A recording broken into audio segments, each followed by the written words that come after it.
E aí, estamos de volta. Como é que você tá? Fala comigo por aqui o professor Valdir Costa Almeida. Aquele cara chato que de vez em quando fica puxando a tua orelha. Estamos aqui no canal Direito Mastigado Oficial. Seja muito bem-vindo. E você que está aqui no YouTube, que está chegando por aqui, clica no sininho para você receber as notificações e clica aí no botãozinho para você ficar inscrito no nosso canal para acompanhar tudo que está acontecendo por aqui. Gente, tem muito conteúdo pronto, preparado aí, que nos próximos dias vão começar a chegar para vocês. Então, você precisa ser notificado, ser avisado do que vai acontecer. Estamos de volta mais uma vez para o nosso podcast. E olha, já faz uns dias que eu não faço esse podcast gravado. A gente estava fazendo muito ao vivo, mas estamos aí numa nova sistemática. Sim, é gravado, mas é também com a mesma sistemática do ao vivo. E hoje nós temos uma presença muito de uma pessoa muito querida, uma pessoa que eu gosto muito, uma pessoa que a gente acompanha, a gente vê a evolução e vê como essa pessoa está dominando as paradas por onde passa. Hoje eu quero apresentar para vocês, eu quero trazer para conversar com vocês a poderosa, a mentora, a professora, a doutora, a exponencial Simone Padoim. Simone Padoim, tudo bem, querida? Tudo bem, é um prazer estar aqui com vocês. Espero que hoje eu possa contribuir um pouquinho com as minhas experiências ao longo desse tempo que eu tenho falado a respeito de depressão e o caminho da superação. Então, isso. Como nós vamos fazer para alcançar e chegar a este ponto? Eu espero que vocês fiquem conosco até o final. Muito bem, ela já falou o título, já falou o tema. Então não dá para ser lerdo com essa mulher, não, ela é rápida. Nós vamos conversar sobre depressão, exatamente.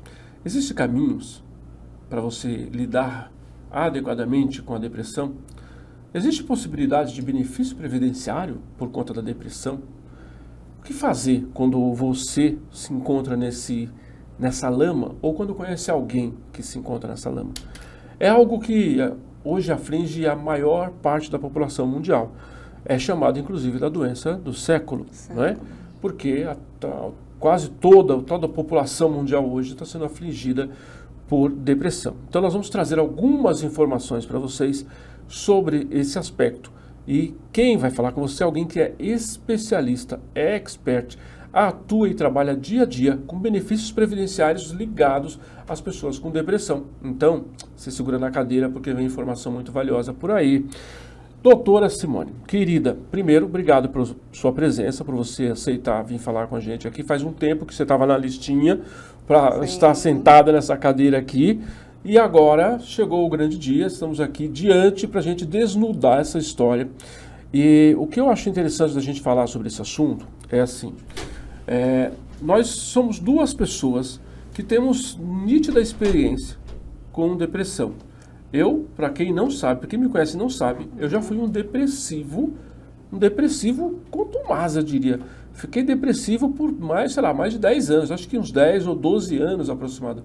E eu posso dizer para você, sinceramente, que uma pessoa quando se encontra com depressão, não é frescurite, não é brincadeirinha de criança, não é algo que a pessoa decidiu estar. E não é algo que você resolve com um chá. A coisa é mais profunda e você precisa de auxílio profissional para isso. E aí, a Simone, a nossa entrevistada de hoje, também tem uma história muito pessoal com essa linha e fez disso uma bandeira, fez disso um caminho para ajudar outras pessoas.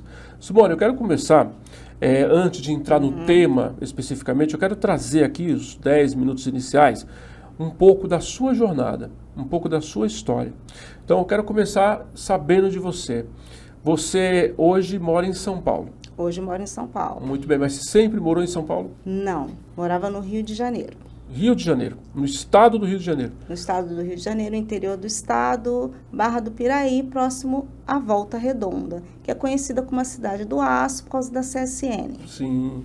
E chegando mais perto de São Paulo, né, do que mais lá pro fundo, não é? Essa cidade? Ou é mais lá do outro lado? Então, ela está mais próxima ali de Resende. Está mais próximo de São Paulo do que o Rio de Janeiro, do que a capital, né? Muito bem. E você veio há quanto tempo para São Paulo? São Paulo, eu estou aqui desde dezembro de 2005. Já tem um tempinho, né? Já tenho. É paulistana aqui, não Já tem? vou completar 18 anos aqui. É paulistana. E o que te trouxe para São Paulo? Primeiro, porque eu conheci que é o meu atual esposo hoje, o Foi Antônio o amor que Carlos. te trouxe para São Paulo. Foi o amor que me trouxe para São Paulo. E segundo, concluí meus estudos aqui. Eu comecei a fazer o direito em Barra Mansa e vim concluir em 2008 aqui em São Paulo. E nesse período, o que me chamou mais assim, a atenção, observando, quando eu adoeci, é que nós não tínhamos nenhum amparo. Toda vez que tínhamos que fazer as perícias, eu era o mais longe possível, era na capital, Rio de Janeiro. Então, você chegava de manhã e só saía à tarde. Só que você ficava jogado lá dentro. Então, era um professor dando a mão para o outro. E a maioria que fica acometido dessa enfermidade, infelizmente, são as mulheres, por causa das multitarefas. E na área de educação, a pressão é maior. Pera um minutinho só, peraí, Simone. Simone quer compartilhar a informação com você. Eu tô vendo que eu vou ter que entrar aqui no meio das palavras da Simone, porque você está falando, você está trazendo ganchos importantes, está trazendo nuances que é interessante da gente detalhar. Aí você disse assim, os professores se dando a mão. Você trabalhava como professora? Como professora. Lá no Rio de Janeiro? No Rio de Janeiro. Ah, tá. Então você era professora no Rio de Janeiro e quando você foi acometida pela depressão, você estava professora no Rio de Janeiro? No Rio. Então, e aí quando você veio para São Paulo, você já se encontrava nessa situação ou não? Ou isso foi posterior? Eu já me encontrava nessa situação, tive que ser afastada. Você foi afastada? Afastada do trabalho, porque eu não conseguia mais ser a mesma profissional. Não rende. Não rende. Quem passa por isso sabe que a minha chegou naquela fase mais grave. A fase mais grave, você tem aquela sensação de estar no fundo do poço. Você tenta sair e não consegue. Então, você precisa de uma ajuda profissional. Mas também depois que você sai desse estágio, ninguém segura mais para nada.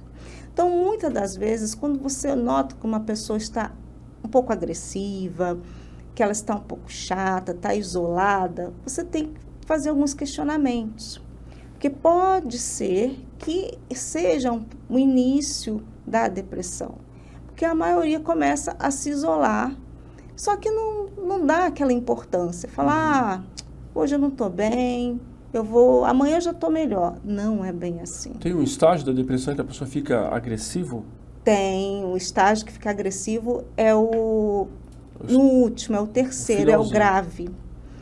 Quando está no estágio mais grave? Estágio mais grave. Ela começa a ficar mais agressiva. Tem algumas pessoas que logo no início, por já ser mais exacerbado. Sim. Mas aqueles que são mais retraídos, são mais tímidos, você só vai notar essa agressividade já aqueles no final. Que se seguram mais. Se seguram mais. Essa agressividade explode na reta final do processo. Porque ele já não está se aguentando, ele está assim, pedindo socorro. Para que você olhe e fale, me ajude.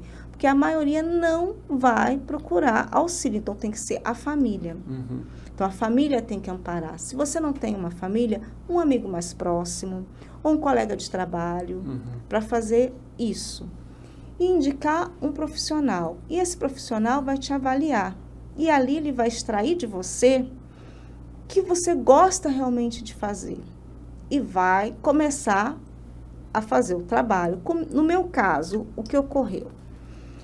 Eu fiquei, o médico conversou comigo, tudo direitinho, eu falei, olha, o que eu gosto de fazer e ultimamente não estou conseguindo é estudar, exercer minhas atividades profissionais como professora, passear com os meus pets, as coisas que eu não consegui. Ele falou, não, você vai voltar a fazer tudo isso, que são coisas que você gosta e vai te fazer bem. Faz bem, né? Faz bem. Ajuda para você subir de volta, né? Você Sim, voltar. Ajuda muito. Porque, gente, eu falei subir, porque a depressão é um estágio profundo. Fundo. A pessoa vai realmente lá no fundo do poço. Sim. E o que aconteceu com o meu caso? Eu fui evoluindo. Eu fui saindo daqueles estágios, fui passando até voltar hoje a ser a Simone Padoim. A jornada foi longa? Foi. Aprendi muito? Aprendi. E hoje eu olho com mais carinho todos aqueles que passam por mim, que estão na mesma situação, e eu falo, existe vida após a depressão, basta você querer e seguir as orientações, porque não adianta, o que acontece com a maioria, com uma boa parte das mulheres, começa a tomar medicamento, vê que começa a engordar, para. Aí parou, quando você tem a recidiva, é pior, agrava mais, então você vai ter que começar aquilo tudo novamente. Do zero, né? Começa tudo do zero. E eu já tive colegas que ficaram internados por causa disso. Então, as experiências foram bem dolorosas. E em que estágio você chegou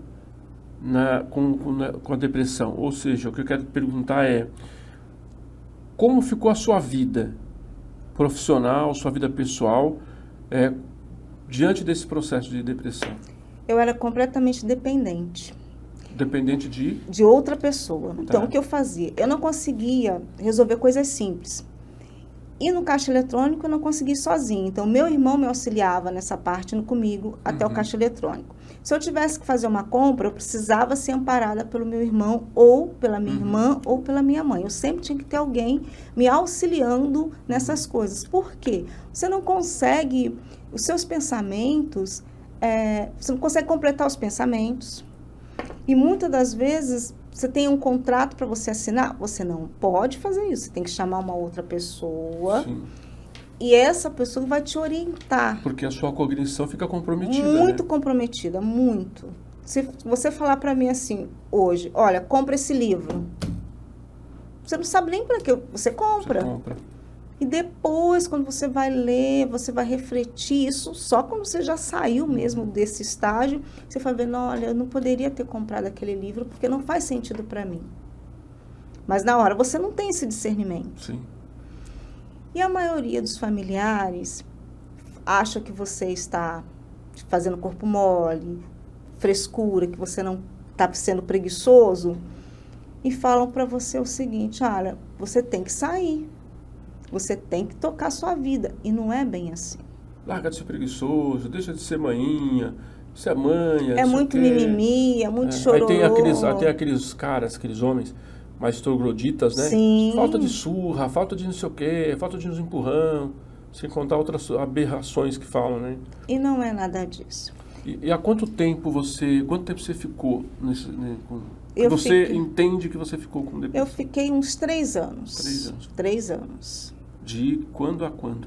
De 2005 até 2008. 2008. Aí começa o seu processo de volta. De volta. Para a realidade da vida. Para a realidade. Aí você já estava aqui em São Paulo? Já estava em São Paulo, já estava concluindo o curso de Direito. Estava com amor. Sim. Aí que também ajuda, né? Ajuda bastante. Processo bastante que ajuda, que é um companheiro, alguém que está junto com você, que te entende, que te acompanha. E os meus animais, que são os meus pets. Esses ajudam mais do que qualquer pessoa. Hoje, no total, eu tenho 6. 6. São 5 cachorros e um gato. Nós temos esse padrão, nós temos esse em comum, né? Os bichinhos, temos. Eu só não tenho os gatos. Os gatos eu não tenho, porque os meus dogs não aceitam gatos. Os meus aceitam. E agora eu tô morando num lugar que é mato. Mato, meio do mato, literalmente. Então, agora tem passarinho, tem macaquinho, tem não sei o quê. Aí eles ficam lá querendo brigar com os bichinhos, com os macaquinhos, né? Mas a briga é entre eles. Mas eu tava vindo pra cá, eu estacionei o carro e tinha uma moça andando com um cachorrinho e a gente se cumprimentou, bom dia, começamos a falar dos bichos. E aí a gente estava falando exatamente disso, da importância que, olha só a coisa, exatamente disso, da importância que os bichos têm na vida da gente para uma série de coisas. Primeiro porque são os mais fiéis na face da terra, não tem ser humano que mais fiel, mais amoroso, mais afetuoso do que os cachorros, os gatos, os bichinhos, em geral, porque eles não olham a sua cor, não olham a sua carteira, não olham a sua casa, eles não olham com quem são seus amigos, não olham qual é a sua comida, não olham a sua roupa, não olham nada disso. Eles conseguem entender o seu coração e a sua alma. E mesmo que a sua alma, que o seu coração, na visão de outras pessoas, seja um coração duro, eles conseguem enxergar o que tem de melhor no seu coração. E eles se aliam ali. Então, olha que interessante que você está me trazendo, que os bichos ajudaram muito você nesse processo. Eu lembro, gente, perfeitamente do período que eu fiquei muitos anos afundado nisso aí, muitos anos. E eu ouvia muita coisa que muita gente falava sobre o que era aquilo, sobre o que precisava, o que eu precisava fazer na vida, como é que tinha que ser. Porque hoje, as pessoas ainda são leigas sobre isso. Imagine 25 anos atrás, 30 anos atrás, não chega a 30, mas 25 anos atrás. Era uma situação muito pior, muito mais difícil. Então é importante a gente trazer a visão da Simone, porque além de ter passado por isso, ela superou o processo e hoje trabalha com outras pessoas que estão nesse caminho e que precisam de um socorro que ela não teve. Um socorro profissional, inclusive previdenciário, que ela não teve, que eu não tive. E vou te falar, naquela época que eu passei por isso, eu era segurado da Previdência, porque eu tinha saído, olha só o que acontece com uma pessoa depressiva. Eu saí da empresa, não me lembro por que eu saí da empresa, fui demitido, não me lembro por quê, não me lembro o que eu fiz, não sei o que aconteceu. Só quando eu vi, eu já estava demitido e estava vagando, e aí às vezes eu me voltava à consciência, eu estava num bairro completamente diferente de onde eu estava, eu me perguntava por que eu fui parar ali, o que eu ia fazer aqui? Era um negócio meio maluco. E a gente realmente fica meio fora de padrão. E pelo tempo que eu tinha de trabalho anterior, e eu fiquei demitido, eu ainda tinha ali uns 3 anos de proteção previdenciária. Mas nunca solicitei benefício.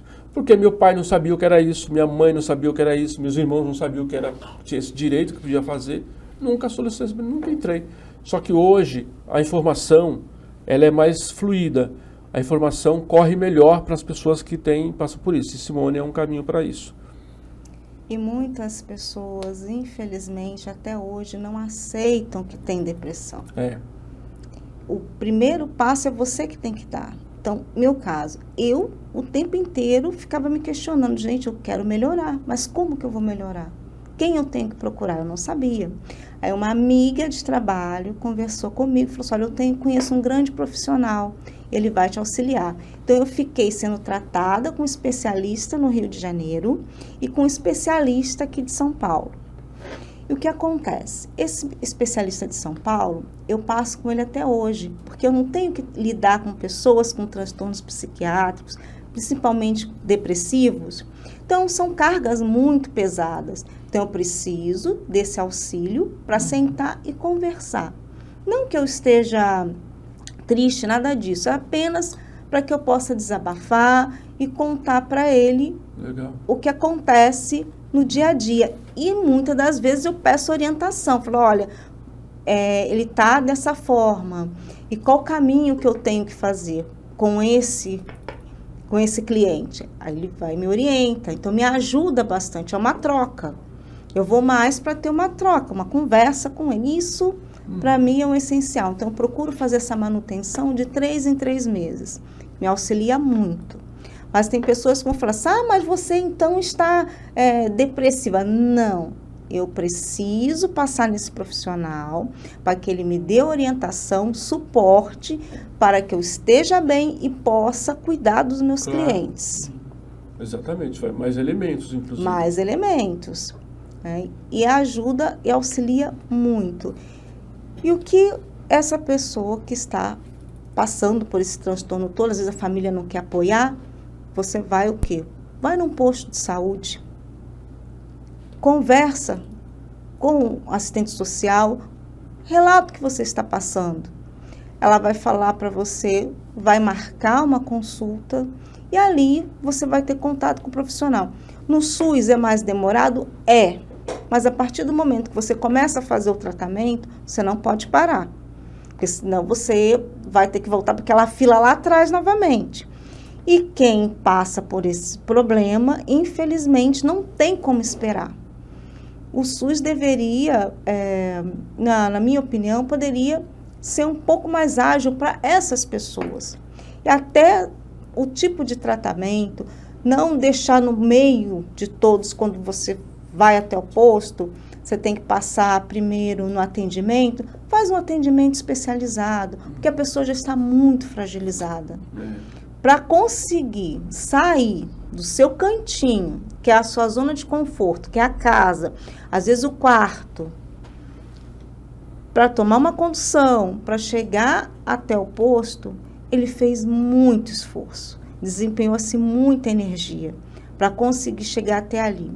E vai naquele local com um monte de outras pessoas. É difícil. É mais difícil. É bem difícil. É bem difícil. Agora, quando foi que você começou a trabalhar, a atuar previdenciariamente, principalmente com esse público, a pessoa com depressão? Já tem 6 anos. E eu vou falar o que me marcou para fazer isso. Todos os anos, nós comemorávamos o Dia dos Professores com os meus amigos no Rio. Eu comemorava com meus amigos no Rio. E uma amiga, que sempre muito alta astral, animada, feliz. Foi o dia, ela não apareceu. Me ligaram e falaram, olha, Simone, infelizmente, você não vai conseguir falar com essa amiga, porque ela acabou de cometer suicídio. Então, quando eu fui no sepultamento dessa minha amiga e fiquei sabendo os motivos que levaram, que era por causa da depressão, e eu não, choque, né? Foi um choque. Eu falei, não, agora eu tenho que tomar uma atitude, eu tenho que fazer algo por outras pessoas, porque eu perdi uma amiga, não só amiga, já perdi familiares também, da mesma forma. E às vezes quem está perto nem imagina que foi por isso, né? Não imagina. Eu tive um amigo no colégio, no colegial. Sabe aqueles rapazes populares na escola? Sim. Muito popular, cara bonitão, jovem, de uma família classe média alta, teoricamente tinha tudo na vida, como a gente costuma falar. Popular entre as mulheres, popular entre os rapazes. Ele era era um ser humano, era um ser humano lindo, tinha um coração bom, sabe? Era uma pessoa boa, era uma pessoa que não fazia acepção de pessoas, não separava as pessoas por nada. Olhando assim aquela pessoa, todos nós achávamos que ele tinha uma vida perfeita. E um belo de um dia nós recebemos um aviso na escola de que ele tinha tirado a própria vida. Tinha arrumado um revólver em algum lugar, sentou na sala da casa e deu um tiro na cabeça. E, claro, que a escola inteira nós entramos em choque com aquilo. Como? Por que aquele fulano? Por que ele fez isso? Ele tinha tudo. Ele tinha mãe, tinha pai, tinha uma bela de uma casa, tinha piscina, tinha um trabalho bom, que a gente era jovem, tinha 18 para 19 anos, mas ele já trabalhava numa empresa, já estava encaminhado, porque a família encaminhava.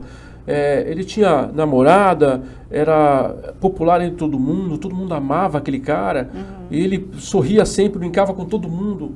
E a gente falou, como? Por quê? Tempos depois nós fomos saber, os pais deles comentando, que na verdade ele era depressivo. E nada aquilo tudo era aquele sorriso dele, aquela forma dada dele era uma casca que ele criou para que ninguém soubesse de fato o que ele sentia por dentro.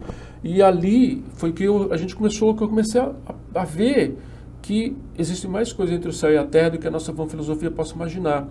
Então, é interessante você trazer isso, porque eu quero que você fale você falou um pouquinho antes, no começo, mas eu quero que você aprofunde mais, os sinais, porque nem sempre é tão simples perceber os sinais de alguém que está próximo que tem.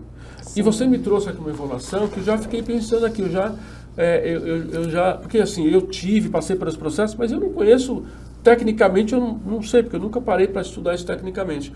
E eu já me lembrei de algumas situações com algumas pessoas, eu falei, gente, são sinais, a gente precisa prestar atenção. Sim, são basicamente 3 estágios. O leve é o inicial. Tá? Então, nesse estágio, quando é leve, a pessoa... Só isso aqui um minutinho. Gente, é assim, o convidado pega as orientações dele, né, para a linha dele, para ele não perder a sequência certa do que ele quer falar. Sim. E aí, às vezes, o convidado fica com medo de abrir o papel. Aqui é o seguinte, pode seguir sua pauta, aí é a pauta, pode seguir, não tem problema nenhum não, pode ficar despreocupada, tá? Aqui então, é assim, é conversa de boteco, então tá tudo bem. Então nessa primeira fase do leve, ele vai receber aqueles apelidos de chato, de pessimista, de mal-humorado e triste. Então você já tem que começar a prestar um pouco de atenção. Mal-humorado, triste. E as pessoas ao redor vão começar a perceber que ele anda um pouco triste, mas ele mesmo não percebe. Então, ele acha que está normal, não procura ajuda e vai continuando fazendo as suas coisas, porque não está afetando ainda o seu trabalho e nem a sua vida profissional, nem a sua vida amorosa, nada, nem a familiar. Passando desse estágio, que é o leve, nós vamos começar a ter umas modificações, que é para o moderado. Então, esse moderado, eu não me cuidei do leve, não fiz nada, não procurei auxílio, eu vou começar a ter uma diminuição, uma redução do que eu faço diariamente. Se eu consigo, uma dona de casa, por exemplo, ela cuida da casa, daqueles afazeres, põe criança para a escola, além do mais, às vezes espera o marido ou cuida dos pais, ela passa a não conseguir a fazer essas coisas. Começa a ter muita dificuldade para levar o filho no colégio. Não entende porque está triste. Ela fala, hoje o dia está lindo, maravilhoso, mas eu não sei porque que eu estou desse jeito. Aí começa a chorar, de repente, e os outros começam a perguntar, gente, mas ela tem tudo, está tudo bem, não está faltando nada, por que ela está dessa forma? E ela também não consegue entender. Vai aumentar os problemas no relacionamento, tanto profissional como familiar e até das amizades, porque é a fase que a pessoa começa aquele pequeno isolamento. Não se isola totalmente, mas já está começando. Se nessa fase, que é para o moderado, você já está vendo que tem mais dificuldade, você não procura ajuda, você vai cair para a pior delas, que é a grave. A grave, eu sempre dou aquele exemplo que eu caí num buraco, que eu caí num poço muito profundo, que eu tento levantar e não consigo. Você pode jogar para mim corda, você pode colocar para mim até uma escada, mas a minha fragilidade é tanta que eu não consigo enxergar o que você está me propondo ali no momento. Então, nesse estágio, você não tem mais controle nenhum. Você não consegue mais trabalhar. E, além disso, você não consegue mais. Muitos não conseguem ir tomar um banho sozinho. Tem que ser praticamente arrastado para fazer isso. Não consegue mais se arrumar. Então, o que eu aconselho? Quando você vê que alguém que era impecável não está mais conseguindo se arrumar, você conversa, vê com essa pessoa se ela pode utilizar um uniforme, porque fica mais fácil, porque eu fiz isso. Que como eu não sabia escolher roupa, para mim qualquer roupa estava boa. Se eu tivesse de pijama, eu ia de pijama mesmo. Mas, como não podia, eu fiz uniforme para ir dar aula para as crianças, para ficar pelo menos aparentável. Porque eu não tinha condições igual hoje, de olhar uma roupa no armário e falar, não, essa vai ficar, escolher, roupa, né? Você não tem mais essa capacidade. Vai comer ou muito, ou não vai comer absolutamente nada. E quando fica nessa fase, não quero comer nada, você tem que forçar a comer, porque senão acaba tendo que ser hospitalizado, que muitos acontece isso. O sono, ou você dorme o tempo inteiro, ou você não dorme nada. Passa noites em claros. Eu não dormia nada. Eu ajudava as pessoas. As pessoas me procuravam e eu ajudava o bairro inteiro. Mas quando as pessoas iam embora, eu me voltava para mim e voltava para minha realidade interna. E eu não dormia nada. Nem dia, nem noite. Nada, absolutamente nada. E eu ficava meio que zumbizando. Sim. Total zumbi. As pessoas não perceberam isso. E aí a ponto de eu cheguei no ponto de tentar o suicídio. Eu fui impedido 2 vezes. Fui 2 vezes tentativa. Porque cheguei nesse estágio aí, né? E ainda, você nesse estágio, ou você vai ficar muito agitado, ou você vai ficar... Letárgico demais, né? Letárgico. Tá? Que só quer ficar num cantinho. Depende muito do perfil da pessoa, né? Depende do perfil. Mas comigo aconteceu que eu queria ficar só em casa, tranquila, não queria... Sabe o que eu fazia? Eu ia para cima da laje da minha casa e eu não saía de lá. Eu ficava... Porque era só a zona de conforto. Era ali, ficava ali. Era meu ovo ali em cima, ficava lá. Tem muitos que não conseguem ficar no quarto, fica na sala assistindo televisão o tempo inteiro. Televisão a madrugada inteira, a noite inteira, vira a corda, amanhã outro dia está assistindo televisão. Sim. E nesse estágio é o ponto de alerta, porque muitos só têm pensamentos suicidas, só pensam em morrer o tempo inteiro. E tem que tomar cuidado? Tem. Então, o que você começou a perceber, ou de um amigo seu, ou um familiar que esteja assim, procura ajuda, leve. E quer saber de uma coisa que eu percebi, Simone? A pessoa vira a noite assistindo TV, nesses casos, diante de tantos outros casos que eu já vi, de amigos conhecidos, que viravam a noite assistindo TV. Se você for olhar, o que eles assistem na TV na madrugada, não é nenhum dos programas que eles estão vendo são saudáveis. Não. É filme de terror, é filme de ação, de guerra, de matança, são tudo coisas assim, coisas muito pesadas, porque eles estão muito... porque, na verdade, ali é uma forma de tentar buscar alguma coisa, de entender alguma coisa de qualquer forma possível. E ali vai entretendo e vai vendo as coisas, acaba se imaginando em determinada situação. O negócio é grave, o negócio é sério. É bem sério. Bem sério. E as mulheres, como eu falei, que são mais acometidas pela depressão, ainda mais nesse mundo moderno, que a mulher tem que ser multitarefa. Ela não tira um tempo para si. E o que ficou mais evidente foi no período da pandemia, quando a maioria teve que se isolar. Os afastamentos previdenciários aumentaram consideravelmente. Mas ainda tem pessoas que, infelizmente, não têm esse conhecimento e não vai atrás dos seus direitos. Acabam pedindo demissão. Aí depois se arrepende. Só que nós já temos decisões de que quando você está nesse estágio depressivo, você pediu demissão, você pode tentar reverter depois. Aí entra na seara das provas, né? Entra na seara das provas. A comprovação de que quando foi demitido, foi pedido, já estava, ou seja, aí é relatório médico, é confirmação médica mesmo, um histórico, né, para demonstrar.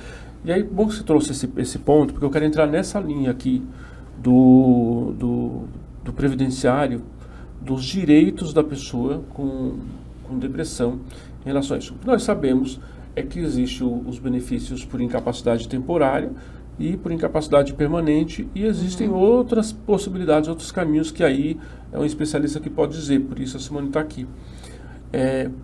Qual é o primeiro caminho para uma pessoa que está nessa situação? O primeiro caminho, ela tem que procurar orientação médica. E esse médico, que nós falamos que ele vai ser o ouvinte desse nosso cliente, ele vai relatar o que realmente ele tem.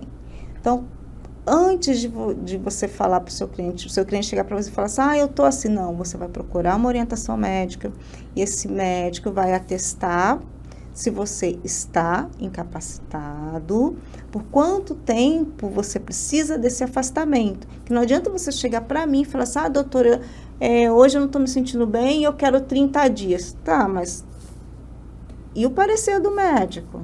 Começa assim. Mas para que ele chegue até você, tem alguns caminhos. Ou a família que leva, ou ele não aguenta mais aquela situação e resolve procurar um profissional. Quando ele te procura, o que você tem que fazer? Como você vai atender essa pessoa? Vá até o local onde ele esteja. Não importa se é no hospital, não importa se é na casa. Você vá até o local, converse com o seu cliente, deixe ele falar. Você vai fazendo perguntas. Se você não fizer perguntas, ele não vai te responder. Tem que quesitar ele, né? Tem que quesitar. Então, eu aconselho que você leve já o quê? Um manual. Quesitar o cliente. Vai, leva as suas perguntas, vai conversando com ele, bonitinho, ele vai te respondendo, e ali você já vai anotando para saber quais providências você vai poder tomar com ele mais para frente. Feito isso, colheu tudo, você conversa com os familiares depois em separado. E esses familiares, você vai perguntando quando eles perceberam que ele começou a querer ficar isolado, para você saber qual foi o gatilho, se o gatilho foi o trabalho, se às vezes o gatilho foi uma decepção amorosa, ou se foi alguma coisa que aconteceu, porque no São Paulo não só em São Paulo, mas em outras capitais, com a violência, pode ser a violência, pode ter sido o gatilho para ele. Então, tem que descobrir qual foi o gatilho. Certo. E a melhor forma é conversando com os familiares, que é quem está mais próximo. Se ele não tem familiar, um amigo mais próximo. Ajuda muito. Né? E não fazer só uma vez esse atendimento. Você vai fazer tantos quantos forem precisos até você conseguir todas as informações para que o seu cliente possa ter direito a um benefício previdenciário. Mas não é a doença que vai dar. Essa é a chave, né? Não é a doença, é a incapacidade. Quem vai atestar essa incapacidade? Vai ser o perito do INSS. Agora, se ele tiver com a incapacidade dele parcial, vai ser o auxílio doença, que hoje recebe, depois da reforma da Previdência, auxílio por incapacidade temporária. Até hoje, eu acho que eu nunca vou me acostumar com esse termo novo, porque toda vez que eu falo esse termo novo, auxílio por incapacidade temporária, imediatamente eu falo que é o antigo auxílio doença. Sim, mas eu sempre falo também o antigo auxílio Não tem doença como a gente por causa escapar. da população em geral. A população não sabe dessa Não mudança. sabe. Não adianta a gente falar.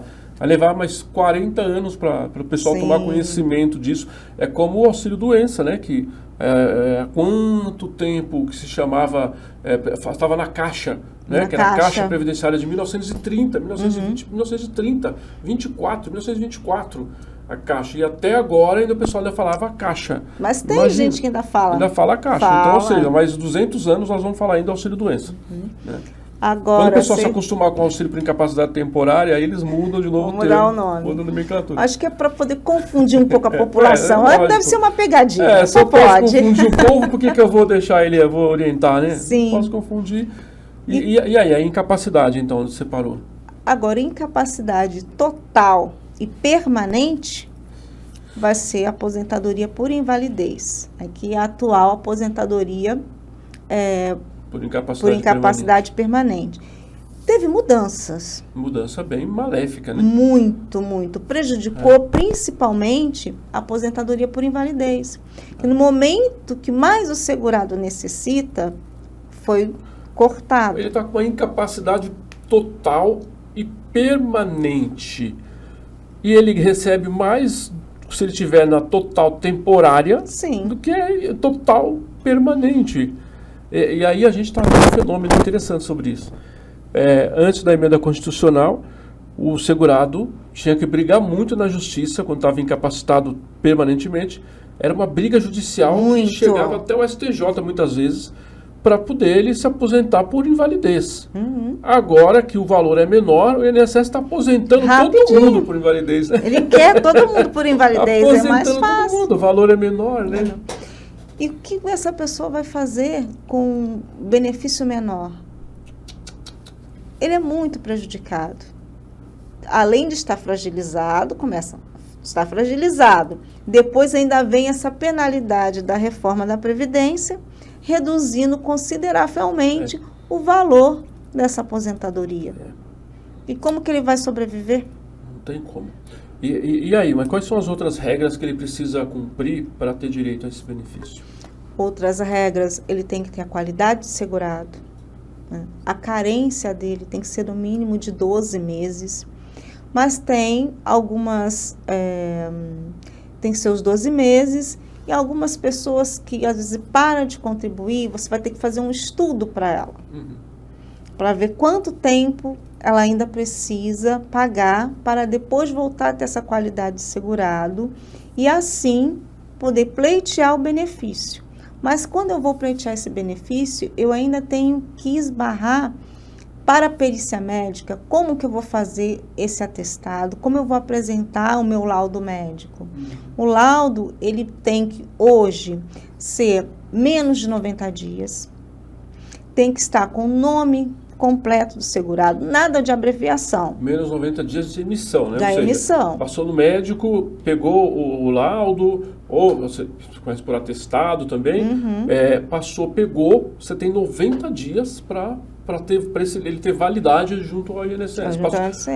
Eu só fui marcar minha perícia 90 dias depois. Perdeu o laudo, acabou, tem que pegar outro. Sim. E além disso... Agora é importante, mas se você pegou, fez o agendamento do benefício e marcou a perícia para daqui a 100 dias, não tem nenhum problema, porque quando você agendou, aquele documento estava válido ainda.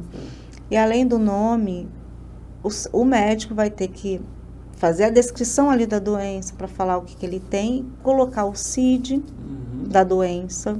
Além desse CID, ele vai ter que ver o nome do profissional com respectivo CRM, carimbo, tudo certinho, para que não... E ainda, além disso, você ainda tem que ter a previsão de quanto vai precisar ficar afastado de tempo. Vou precisar de 30, de 60, de 90, 180 dias? Não sei. Isso tudo quem vai falar... O que não pode é falar tempo indeterminado, né? Não, não pode. Tem que ter um prazo ali descrito. E se não tem um prazo descrito, vai cair nos 120 dias. Vai ficar no máximo 120 dias. Vai ficar no máximo 120. Deixa eu aproveitar e falar aqui, gente, sobre esse livro aqui, você que está assistindo esse nosso episódio com a doutora Simone Padoim. Esse livro aqui é o Processo Administrativo Previdenciário, 22 artigos para você obter o melhor benefício. A doutora Simone Padoim é uma das articulistas do livro e tem feito bastante lives para falar sobre o livro com as outras coautoras.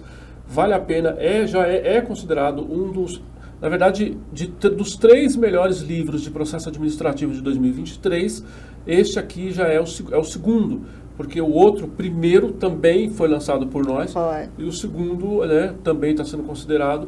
Simone Padoim escreveu aqui um artigo, o seu artigo fala sobre, deixa eu ver que eu me lembro aqui. Benefício por incapacidade permanente. Benefício por incapacidade permanente, né? Que foi o que você escreveu. Que é a aposentadoria por invalidez. Já após a emenda constitucional, já depois, esse livro é novíssimo, gente, foi lançado, ficou pronto faz um mês e pouquinho que ficou pronto.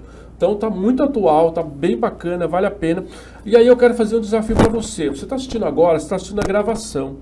Você está assistindo gravado. Então, se você está assistindo a gravação desse episódio com a doutora Simone Padoim, a primeira pessoa que printar a tela aqui dessa entrevista e ir lá no Instagram da doutora Simone Padoim e marcar a Simone, vai lá no Instagram, printa a tela, vai no Instagram, faz o post no Instagram e marca simonepadoim.adv. Aí a edição coloca aqui, Instagram da doutora Simone Padoim é Simone Padoim, @simonepadoim.adv. @simonepadoim.adv. Você vai lá no Instagram, faz o post, marca @simonepadoim.adv. A primeira pessoa que ela vê lá que pipocou, marcou, vai ganhar esse livro aqui, e aí você vai fazer contato com ela vai enviar esse livro para você. Aqui nós temos 22 advogados especialistas em direito previdenciário. Nós temos gente do Brasil inteiro, tem gente do Rio de Janeiro, tem gente do interior de Minas Gerais, tem gente do Espírito Santo, de Brasília, tem aqui de Ferraz de Vasconcelos, tem gente de São Paulo, tem de São José dos Campos. Gente, vale a pena. São os 22 melhores profissionais que já passaram por nós aqui no Dia da Família Direito Mastigado, que foram selecionados para escrever este livro aqui, tá bom? Lembrando, vou relembrar para você não esquecer, a primeira pessoa que está assistindo essa gravação, que printar a tela aqui, essa tela aqui, que eu segurando o livro aqui, printar, e você ir lá no Instagram, fazer um post e marcar @simonepadoim.adv, vai ganhar esse livro. Tá certo? Tudo bem? Pode ser, Simone? Tudo bem, ótimo. E vai gostar muito da leitura. É isso aí. Simone, aí vamos lá. A pessoa tem o atestado corretamente, já o médico a considerou incapacitada, que seja temporariamente, ela tem a qualidade segurada, ou seja, está em dia com as contribuições previdenciárias, está dentro daquele período ali que ela está protegida. E aí uma pergunta, se ela trabalha com carteira registrada, é seletista, ou se ela paga carneirinho amarelo, o carneirinho que minha tia falava o carneirinho, não falava o carnezinho, o carneirinho laranja, era laranja que ela falava. Se paga lá no carnezinho, qualquer uma dessas duas modalidades garante a ela o direito ao benefício se comprovado a incapacidade e as outras regras? Tem que comprovar tudo certinho. Okay. Mas agora, quem vai falar realmente se ele vai ficar afastado por auxílio-doença ou por aposentadoria por invalidez, vai ser o médico perito do INSS. Perfeito. O perito vai definir tudo vai isso. Definir tudo Mas isso. Uma vez que o perito definiu, que os documentos, que a prova médica, está tudo lá, o fato de ser registrada ou pagando carnezinho, tanto faz. Tanto faz. Está pagando a previdência, está tudo certo. Está tudo isso. certinho. Muito bem. Simone, eu vou te deixar o espaço para você fazer os acréscimos e as considerações que você quiser mais para o assunto, algumas anotações que você possa ter trazido que você acha que é pertinente para a gente abordar aqui. Professor, uma parte que muitos às vezes não sabem, que você estando na fase mais grave da depressão, né, você não consegue fazer suas atividades diárias, você ainda pode, estando em aposentadoria por invalidez, você pode pedir o acréscimo de 25%, que é o auxílio acompanhante. Muito bem. E, por enquanto, aquilo é só mesmo posse. Para quem está na incapacidade permanente. Com incapacidade permanente. Na aposentadoria por invalidez. Não adianta você estar em auxílio-doença e você querer pedir, você não vai conseguir. E uma outra possibilidade, novidade, né, digamos assim, é o ateste MED. O que é o ateste MED? É você incluir no sistema o seu atestado, ao invés de você passar por uma perícia presencial, o perito vai fazer análise da sua documentação para conceder ou auxílio-doença ou aposentadoria por invalidez. E o prazo é você pode ficar afastado até 180 dias. E até abril de 2024 vai tendo as prorrogações do auxílio-doença. E o que acontece? Se você já está bem, você não vai precisar passar por uma nova perícia. Vai prorrogar. Você vai prorrogando. Agora, se você estiver se sentindo bem e o seu médico assistente falando, olha, você já pode voltar ao seu trabalho, você não vai marcar perícia, você já vai... Pode voltar direto ao seu trabalho. Não precisa mais esperar a perícia médica para dizer que... Não. Porque estava acontecendo muito isso. A pessoa já queria retornar ao trabalho, já podia retornar, mas a perícia não saía. Mas você sabe que isso sempre aconteceu, as pessoas sempre tiveram muita dúvida sobre isso. Mas desde 2015, 2016, já existia norma que autorizava a pessoa a voltar ao trabalho. Nós temos um decreto, se eu não me engano, que é de 2016, 2015, 2016, que já autoriza a pessoa a voltar ao trabalho, sem a perícia médica. O médico mandou voltar, ele poderia ir voltar. Mesmo assim, aquilo que a gente falou no começo, as pessoas, essa informação não chega nas pessoas. Não. E vou falar, aí a gente tem que fazer justiça, que é assim, boa parte das informações não chegam às pessoas porque também as pessoas não têm muito interesse nas informações enquanto elas não precisam dela. A gente tem uma cultura no Brasil que é de buscar informação quando a gente precisa da informação. Então, todo mundo paga a Previdência. Vamos lá, é uma cultura nefasta que nós temos no Brasil. Todo mundo que trabalha paga a Previdência. Todo mundo que tem carteira registrada automaticamente contribui. Todo mundo que presta serviço para uma empresa automaticamente contribui. A maioria das pessoas que pagam o carnezinho lá como autônomo, como dona de casa, estão contribuindo, tal. Só que veja, essas pessoas estão pagando e elas também não buscam as informações para se acontecer alguma coisa, qual é o meu direito, como é que eu funciono? As pessoas simplesmente vão pagando. E é aí que é um ponto sensível para a população, porque o governo sabe que a população tem essa cultura. E aí o que eles fazem? Eles ficam mudando as regras o tempo inteiro, porque as pessoas não vão saber. O dia que eles precisarem, eles vão... É como, por exemplo, o fator previdenciário, que mudou lá em 99, e até agora as pessoas vão se aposentar e falam, mas como assim fator previdenciário? Tem desconto? Né? Porque nós temos uma cultura do afastamento da informação. Aí você tem dois problemas. Uma cultura do afastamento da informação e a outra cultura da negação da informação. O governo não tem a menor intenção de informar ninguém sobre essas coisas. Porque quanto menos informação tiver, nós estamos falando da Previdência de um órgão pagador. Um órgão que assina um cheque, né? Um cheque é coisa de velho, né, gente? Tem mais cheque há tanto tempo. Mas é um órgão que libera dinheiro. Então, quanto menos informação as pessoas tiverem, quanto mais eu fechar esse funil de informação, menos as pessoas vão receber. Não é? Agora, a gente precisa resolver esse problema, né? Levar informação. Acho que você vem fazendo esse trabalho muito forte com as comunidades. Você faz um trabalho com a igreja, com a associação comunitária na sua região. Você mora na região da Zona Sul, da região do Jabaquara aqui de São Paulo. Atende no escritório dela naquela região. Atende no Rio de Janeiro. No Rio faz também. Um trabalho no Rio de Janeiro também. E outros advogados, muitos que estão aqui pela família Direito Mastigado, a gente incentiva muito isso, eles fazem esse trabalho também comunitário de orientação popular para as pessoas sem custo, sabe, realmente para levar informação.